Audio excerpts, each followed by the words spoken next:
नमस्कार, सनमार्ग लाइव में आपका स्वागत है। सुबह की खबरों के साथ मैं हूं कीर्ति तिवारी और खबरों में सबसे पहले बात करेंगे जेएमएम की। जेएमएम के महासचिव सुप्रियो भट्टाचार्य ने एक प्रेस कॉन्फ्रेंस कर स्पष्ट किया है कि कोल्हान के तमाम जेएमएम विधायक भारतीय जनता पार्टी के संपर्क में नहीं हैं। कुछ तथाकथित मीडिया में झूठी खबर छपवाकर भारतीय जनता पार्टी लोगों में भ्रम फैला रही है। कोल्हान के सभी विधायक अपनी पार्टी के साथी हैं। खासकर भारतीय जनता पार्टी ने जब से रघुवर दास जी को उनका मुख्यमंत्री के तौर पे चेहरा बनाया है, तो उनका जो गृह प्रमंडल है कोल्हान, उस कोल्हान में अब भारतीय जनता पार्टी को अपना अस्तित्व बचाना एक चुनौती के रूप में सामने आने जा रहा है। कोल्हान से डरकर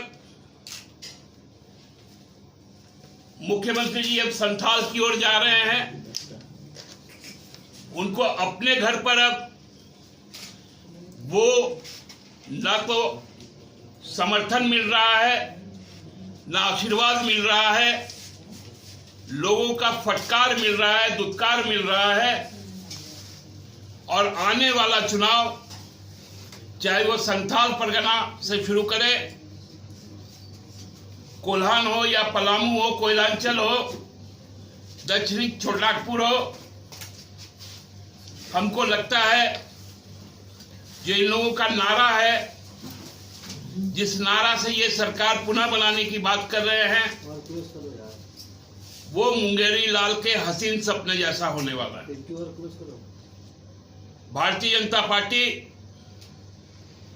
अपने तमाम रिसोर्सेज से समाज में एक भ्रम की स्थिति फैलाने जा रही है। कार्यकर्ताओं को दिग्भ्रमित करने के लिए जिस प्रकार पेड न्यूज चलाया जाता है, उस तरह से खबरें प्लांट की जा रही है कि भारतीय जनता पार्टी के संपर्क में इतने विधायक हैं झारखंड मुक्ति मोर्चा के,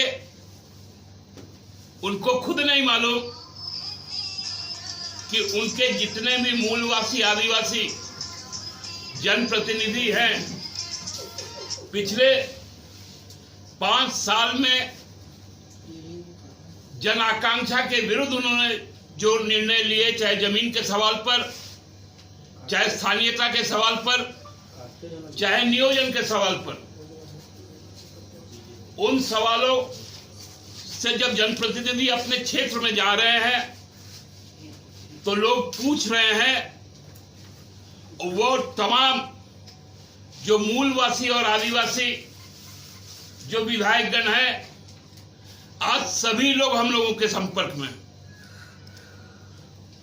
सब उनके माननीय विधायकगण हेमंत जी के संपर्क में है। पार्टी के अन्य जो सहयोगी विधायकगण हैं उनके संपर्क में है। और हमको लगता है इसी डर से 3 तारीख को जो उनके पार्टी के राष्ट्रीय अध्यक्ष को आना था, वो भी अब झारखंड आने से बच रहे हैं। अब बात शिवधन हेम्ब्रम की।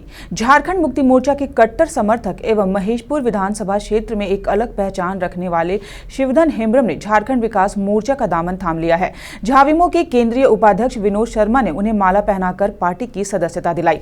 बता दें कि शिवधन एक अच्छे फुटबॉल खिलाड़ी भी रह चुके हैं। उन्होंने बताया कि बाबूलाल मरांडी की नीतियों एवं सिद्धांतों से प्रेरित होकर उन्होंने जेवीएम की सदस्यता ग्रहण की है। पूर्व मुख्यमंत्री बाबूलाल मरांडी का नीति और आस्था देखकर, उस पर विश्वास होकर मैं आज जेवीएम का सदस्य ग्रहण कर रहा हूँ। मुझे पूरा विश्वास है, मैं दृढ़ संकल्प करता हूँ कि आगामी विधानसभा में ज़्यादा से ज़्यादा संख्या में जेवीएम का प्रत्याशी जीतकर बाबूलाल मरांडी को पुनः हम लोग झारखंड का मुख्यमंत्री बनाने का कोशिश करूँगा। मुझे विश्वास है वो 2019 दिसंबर में वो मुख्यमंत्री के तौर पर वो शपथ ग्रहण लेंगे। पाकुड़ में मुख्यमंत्री रघुबर दास की गोद लिए लिट्टीपाड़ा विधानसभा क्षेत्र की 2 कोयला खदानें हजारों लोगों को रोजगार देने में अपने को सफल साबित नहीं कर पाई हैं। लिट्टीपाड़ा विधानसभा क्षेत्र के अमड़ापाड़ा प्रखंड की पश्चिमी Bengal power development corporation limited को 846.53 हेक्टेयर में आवंटित नॉर्थ कोल ब्लॉक एवं Punjab state power corporation limited को 10,019.44 हेक्टेयर में आवंटित पचवाड़ा सेंट्रल कोल ब्लॉक से कोयला की खुदाई और उसका परिवहन अब तक चालू नहीं होने की वजह से प्रत्यक्ष एवं अप्रत्यक्ष रूप से 50,000 लोग रोजगार से वंचित हैं। दोनों कोयला खदानों के वर्ष 2015 से बंद रहने के कारण न केवल जिले की आर्थिक व्यवस्था प्रभावित हुई है, बल्कि सरकार को भी करोड़ों रुपए का राजस्व का घाटा उठाना पड़ रहा है। दिक्कत तो बहुत दिक्कत दुकान हो डिप्टी हो बाबा हूँ बाको नामदा और दुकान जागे खुलो का बिक्री बटा और नए चले जो मानते जगह सड़क चबाना। पाकुड़ जिले का पचवाड़ा सेंट्रल एवं नॉर्थ कोल ब्लॉक के पास हम खड़े हैं। यही दोनों कोयला खदानें हैं जो पाकुड़ जिले की अर्थव्यवस्था की रीढ़ है। 5 साल पहले न केवल यह कोयला खदान बल्कि आसपास का इलाका सहित पाकुड़ जिला में कोयले का उत्खनन और परिवहन होने से बाजार गुलजार थे। विस्थापितों के परिवार खुशी से रहा करते थे। छोटे छोटे गैरेज, मोटर पार्ट्स की दुकानें, होटल हो या चाय की दुकानें, सभी में रौनक थी। 2015 में इन दोनों कोयला खदानों पर सुप्रीम कोर्ट का हथौड़ा चला। कोयला खदानें बंद हो गई और 1 साल पहले ये जो दाहिनी ओर कोयला खदान है ये नॉर्थ कोल ब्लॉक है।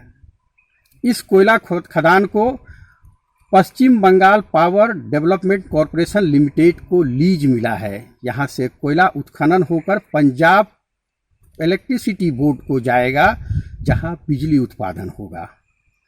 बगल में ही पचवाड़ा सेंट्रल कोल ब्लॉक है जिसे Punjab state power corporation limited को आवंटित किया गया है। दोनों कोयला खदानें बंद हैं। शासन और प्रशासन जिस तरह चाहे कल कारखाने हों या कोयला खदानों को लीज देने का मामला हो या बड़े बड़े उद्योगपतियों के साथ एमयू करने का जितना दिलचस्पी दिखाती है, सक्रियता दिखाती है, खदानों और कल कारखानों को चालू करने में उतनी सक्रियता नहीं दिखती। यदि शासन प्रशासन संवेदनशील रहता, सक्रिय रहता तो ये दोनों कोयला खदानें चालू होती, कोयला का परिवहन होता, ट्रांसपोर्टरों को, रैयतों को, विस्थापितों को उनकी न केवल सुविधाएं मिलती बल्कि 50,000 लोग प्रत्यक्ष और अप्रत्यक्ष रूप से इस कोयला खदान के चालू होने से रोजगार पाते और इनके परिवारों में खुशी रहती। सनमार्ग लाइव के लिए राम प्रसाद सिन्हा। राजधानी रांची में राष्ट्रीय ललित कला अकादमी के सहयोग से चल रहे 7 दिवसीय राष्ट्रीय कला शिविर का समापन सोमवार को युगांतर भारती के प्रांगण में संपन्न हुआ। मौके पर मुख्य अतिथि कला संस्कृति मंत्री अमर कुमार बाउरी ने कहा कि पिछले 7 दिनों में जो राज्य और देश दुनिया के कलाकारों का समागम इस कार्यक्रम में हुआ है उससे कला के क्षेत्र में नए बदलाव देखने को मिलेंगे। कार्यक्रम से पूर्व अतिथियों ने कलाकारों द्वारा बनाई गई पेंटिंग देखी और उन्हें कला की सराहना की। एक सप्ताह का जो है वर्कशॉप पूरे देश के ख्याति प्राप्त कलाकारों का संपन्न हो रहा है। ये निश्चित रूप से उनके कला के क्षेत्र में एक नए अनुभव, नए ज्ञान और कलाकारों का जो एक्सचेंज ऑफ माइंड और एक्सचेंज ऑफ आर्ट है उससे उनके कला को और निखारने में और आगे बढ़ाने में। पाकुड़ जिला मुख्यालय के मारवाड़ी धर्मशाला में आयोजित 3 दिवसीय भगवत कथा में श्रद्धालुओं की जबरदस्त भीड़ उमड़ी। वृंदावन के हथरस से आए आचार्य बल्लभ जी महाराज का प्रवचन सुनने दूर दराज से भी कृष्ण भक्त पहुंचे। भजन कीर्तन एवं भागवत कथा से माहौल भक्तिमय हो गया। घनश्याम टेबरीवाल, लीलाधर टेबरीवाल ने कथा के सफल आयोजन में बड़ी भूमिका निभाई। इस बुलेटिन में फिलहाल इतना ही। खबरों पर अपनी अपडेट और नजर बनाए रखने के लिए सनमार्ग लाइव सब्सक्राइब करना ना भूलें। नमस्कार।